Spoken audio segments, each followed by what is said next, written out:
Well, good afternoon and welcome to H360 Live. My name is Dave Duplay, and joining me in the studio is Cortland Long, my friend and colleague from Healthio360. Well, we have a great show for you today. We have Doris Hobbs. She is living with type 1 diabetes. She's so inspirational, and you're going to hear all about her story.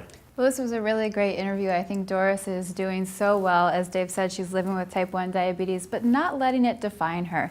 She's still going out, living her life, being an incredible fashion icon, consultant, and marketer. She's really, really great. Yeah, so sit back, enjoy the show, and Cortland and I will see you in just a little bit. Well, growing up, my father was a diabetic since he was 2 years old.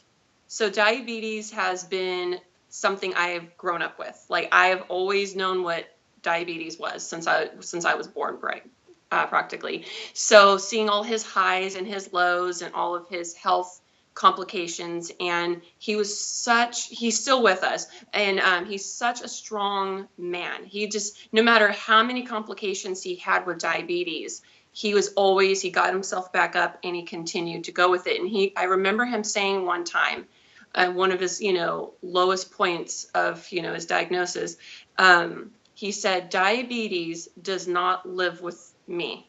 I live with diabetes. Yeah. So basically his whole point was, I don't live with diabetes. Diabetes lives with me, meaning I'm the one in control. So just having that mentality and just knowing that was, kind of my upbringing with that. Then at 21, my sister was diagnosed as a type 1 diabetic as well.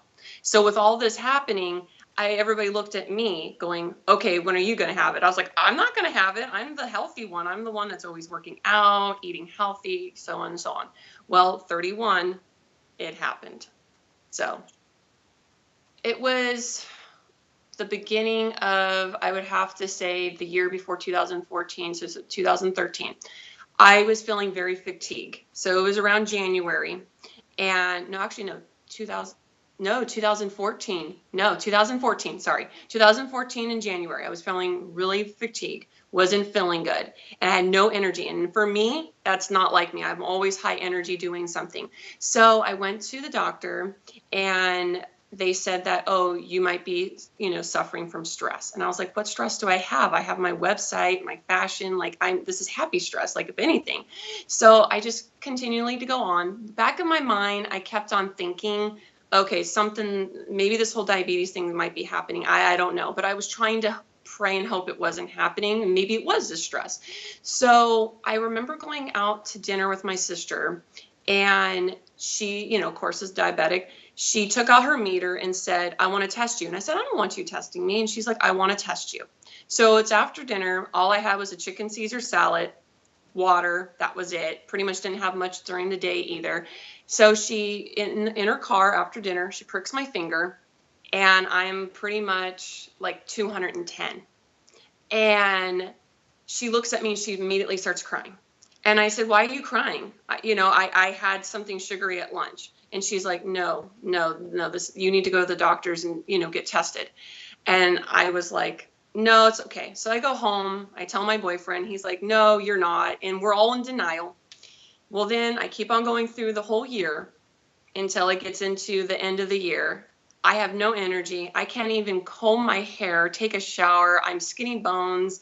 It's just taking the life out of me. So finally, it was the point where, okay, maybe I should get my blood tested. So I finally did. And I found out that I was about 11.2% on AC1 level. And the doctor's like, how are you still alive? Like, wow. And that was just the point of me going, why me? Why me? But I kind of already had a feeling and sense of it after my sister tested me. But it was just that denial and being too stubborn to admit that it could be what was happening. I think it was the point where I had no energy anymore, and it was just like becoming like skinny bones. And I mean, even if you go back to my website pictures, I recently deleted them because I just couldn't stare at them anymore. It was just certain items, like even the dress I'm wearing right now, I wore it in one of the my blog posts, and it was just so loose on me. And it was heartbreaking for me to even see my face cave in a little bit. And I remember during this whole time, I went to my sister's wedding, and a lot of people even noticed wow, your sister's really, really skinny. Is she, okay? Is she ill? So when people start saying things like this, it's kind of the point where it's like, you have to kind of just bite the bullet and just face it. And I had to face it, and I had to go in. I had to get the blood work done. And it was just one of those hardest things that I did not want to admit, because I didn't want it. Nobody wants an illness. I got my blood work done.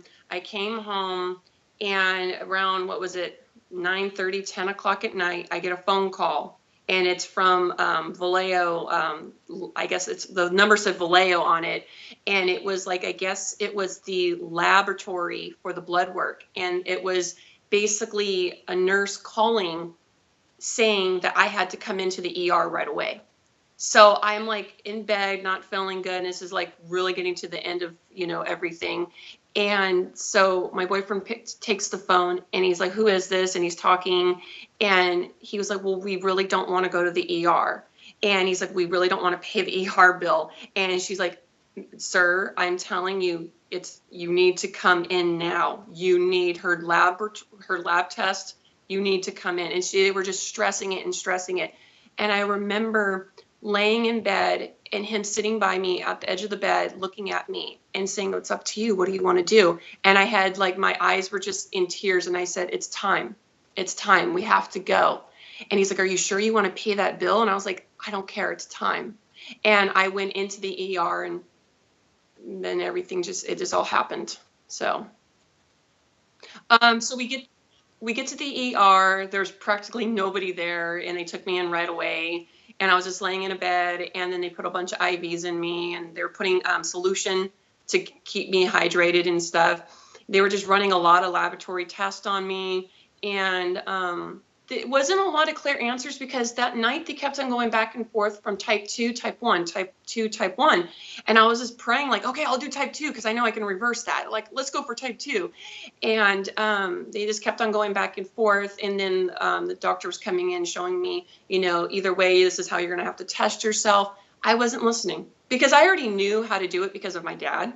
So I just kind of leaned over my head and just like glazed my eyes away, like whatever, because I didn't believe it. I was still so stubborn, like, nope, this is not going to be my life. I'm going to reverse it. I'm going to take care of it. This is not going to happen to me.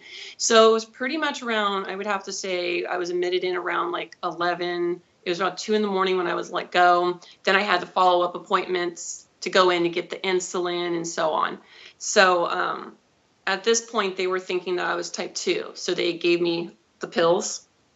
And then when they further did a little bit more investigation and looked into it, I got the call a couple days later. And they said, no, you're actually a type 1. You have to come and get the insulin. And then that was just a breaking point for me. I think for me, I'm a very independent person. And I was still in the state of denial. So I remember laying in bed, and I had 2 things that I could do. One, I could sit here and cry and whine about it. Or I could fashion how diabetes is perceived and just be, have courage about it. So I woke up the next morning, and I said, I'm just going to do it. Whatever it is, I'm just going to do it, and I'm going to make the best out of it. And so I didn't really do any research until months later. And it was a little hard for me to even tell my parents. It took me a while to tell them. The only people that knew was pretty much my boyfriend and a few close friends that I saw frequently. That was it. My parents and my sister, no one really knew until my sister found out when it was a couple weeks later, and I woke up and I was getting ready for a doctor's appointment, and I couldn't see. My vision was gone. I could not see anything. And I started crying, and I started screaming like, I can't see. Oh my God, I can't see. And I checked my phone, and I was trying to put it right to my face. I couldn't see anything. And I threw it down on the table, and I said, what am I going to do? Am I blind? Oh my God. And this was me trying to be positive about everything. Now this is happening. So I had to finally, because my boyfriend was leaving town for business, and he's like, I don't know what to do. And he was trying to get out of it. So I said, no, it's okay. I will call my sister. So I finally called her, and she already knew. She's like, what's going on? And I said, I need you to take me to the doctors. And she's like, about time you told me. Because she already knew the day she tested me on my finger in the car. She knew. So she took me, but by the time I was getting ready for my appointment in the afternoon, my vision slowly came back. And that was because the blood sugar was fluctuating back so rapidly. That's why I lost my vision for that morning. But whew, let me tell you, that was scary. Okay, so that was the day that my sister had to take me to the doctor's. That was when I was going to see my diabetic doctor for the first time after everything happened. So basically, we're in the car. I'm just kind of like, I don't want to talk. I'm just kind of like quiet. We get to the doctor. The doctor sits down with me, going through all, all the diabetes, information. And a lot of it was review, because growing up with a dad and a sister with diabetes, I already kind of knew what was going on. The one thing the doctor said to me was, do you want to get on Dexcom, which is the little meter that sticks onto you and so on. Well, my sister's on it, but my dad was doing it the traditional way of just using the syringe and taking insulin. And he recently just got onto the Humalog pens. He just recently got onto these, but he's been doing it the old-fashioned way. So I wanted to do it like my dad, because of his strength and his encouragement and stuff about diabetes. I was like, I want to be like my dad, and I want to do it that way. I don't want to do it this meter way and this way. I want to do it this way. So the doctor says, well, unfortunately, we don't do it the syringe way for the Humalog. So you'll get the pen. So this will be your pen. And even to the day, I still have this 2 years later. I keep this cap at all times, and it has all the numbers of how much I have to give myself. So they said, you have to do it this way. And then at nighttime, you take Atlantis, but you could do it with the syringe if you want to be, traditional like your father.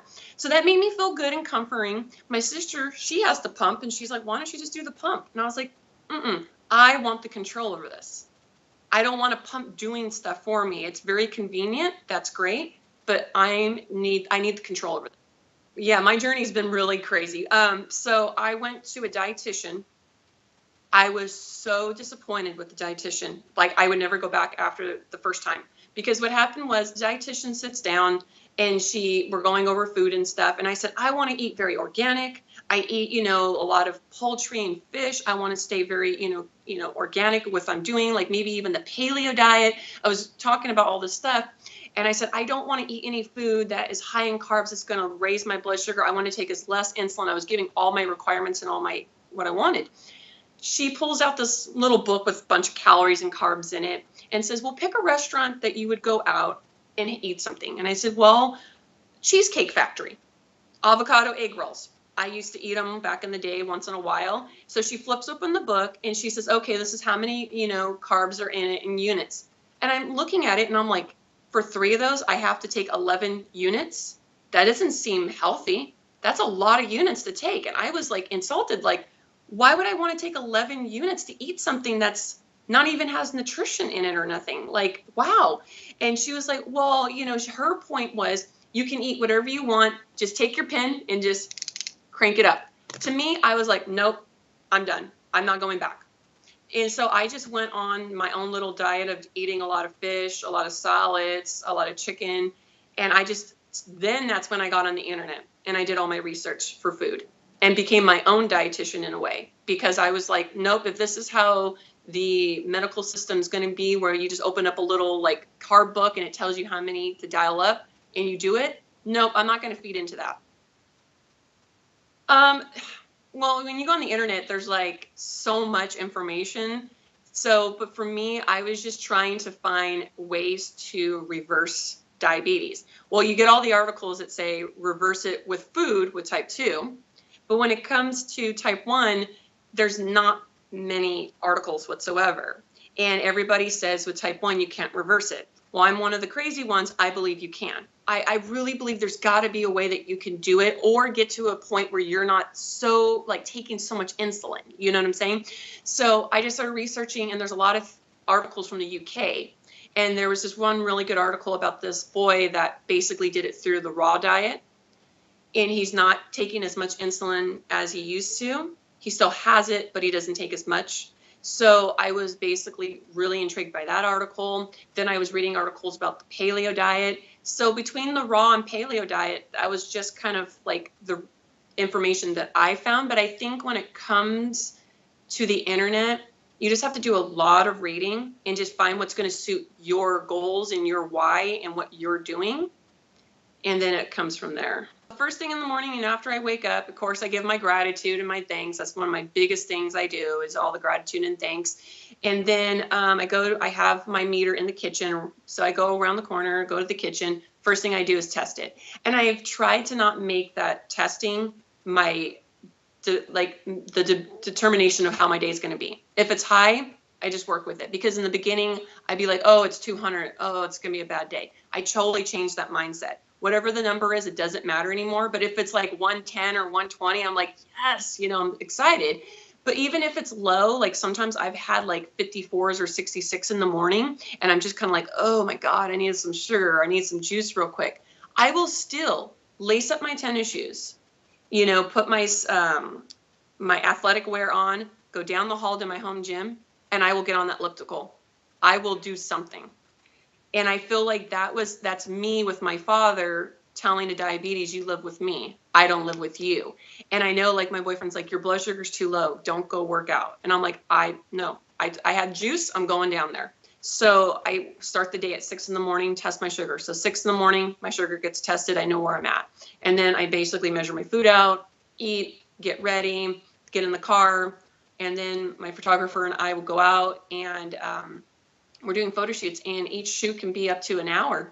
And in between the shoots, we're in we try to plan them in an area. Like, for example, UC Berkeley has a lot of architecture there. So we'll try to do a photo shoot there, 2 of them. So we do the first one, I get in the car, I'm changing in the car, and then I get to the second one. I didn't check my sugar.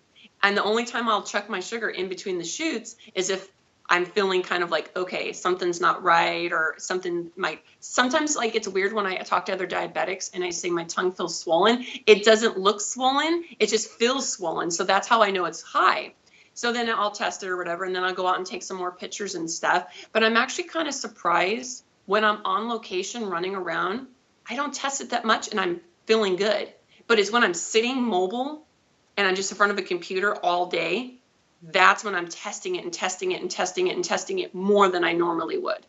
So basically, when someone comes to me and they're having an issue, or even I've seen some people on my Twitter account, a lot of the diabetics are very open with taking photos of their meters if they're high, and basically voicing, oh, I had a high blood sugar, but they're disappointed. And a lot of times I'll just retweet them and say, I understand what you're going through, but just don't give up, keep up what you're doing. And I think a lot of times people post that because they might just be looking for that encouragement. So I feel like it's not my duty, but I feel like if that's the least I can do is retweet somebody, it takes 10 seconds, 30 seconds, and tell them #never give up, and tell them I understand, I'm here for you. I think that makes a huge of a difference. And I don't think a lot of people on social media are encouraging enough. And I think we need to encourage people more to never give up, and use that #never give up. And I use it frequently. And I want people to know that every setback is a setup for the glamour in life. And no matter what's happening to you right now, don't let that negativity define you, who you are. You have to, pick up the pieces, and you need to shine. Because a lot of times we all are broken, and that's where the light shines through. To be honest, I haven't talked to any millenniums about it. I've talked to people 30 and 40 and up. I mean, I haven't had the chance, but if I did, I would basically tell them, just look at me. There's so much glamour out there. And I think with the millenniums, they would probably do the Dexcom. I really believe that would be something they would do. But just for me, it's just not for me. But I feel like for millenniums, I feel like they would be like the technology base of it. And I don't think they would have too much of an issue with it, because the Dexcom wouldn't allow them to be so strict on their food and if they could drink alcohol or not, because it's doing all the calculation for them. So that's kind of a tough one. I don't know how I would address that. Well, one of my biggest passions is I would love to be a motivation speaker. And I've been trying to talk to all the diabetes organizations and see if they have any speaking engagements that I can go and talk to. Even my doctor at Kaiser, she said that you are such an inspiration. When we have a diabetes conference for, Kaiser, I want you to come and speak. And I'm like, I'm there. Tell me when and where. I will totally go and tell everybody what I'm doing. and how I'm achieving because when you think about it, 6.4%, that's like pre-diabetic level. That's like, that was me being the crazy one saying, I'm going to reverse this. I'm going to change it. And in 2 years, I've gotten down to pre-diabetic level. And my doctor's like, well, don't stop taking the insulin yet, but just keep up what you're doing. And I feel like it all has to do with your mindset, your purpose, your story, and your goals, and just bringing hope and inspiration to everybody. And I feel like if I could get in front of platforms and stages and just tell people in depth my story, exactly what I do every single day, and sit there and just motivate them in, much more detail than what we've talked about, I feel like so many people would be like, wow, she's glamorous, she's smart, wow, yeah, I can do it too. Because it's all about being consistent. And that's where I think people need the inspiration and the motivation, because when you're consistent, the compound effect happens. And then that's when you see the results. But in between that, it's like a gray area, and a lot of people they don't continue with the consistency, then they never see the compound effect and the results. I would have to say that in life, sometimes we're dealt bad cards. Sometimes bad things happen to us. But you have to remember, like I said before, every setback's a setup for the glamour in life. I would have to say, this is going to be crazy, but I wouldn't take diabetes back. I would not take it back, because it's made me the woman that I've always wanted to become. It actually put the fire underneath me and made me push to be better, because you have no choice but to be better. And a lot of times when you are struck by an illness, you have two options. Either you let it take you over, or you take it over, and you become better, and you become the person that you need to be. And I really feel like with diabetes, if it went away tomorrow, that would be fantastic. But you know what? It's 6.4 right now. We don't know where it's going to go.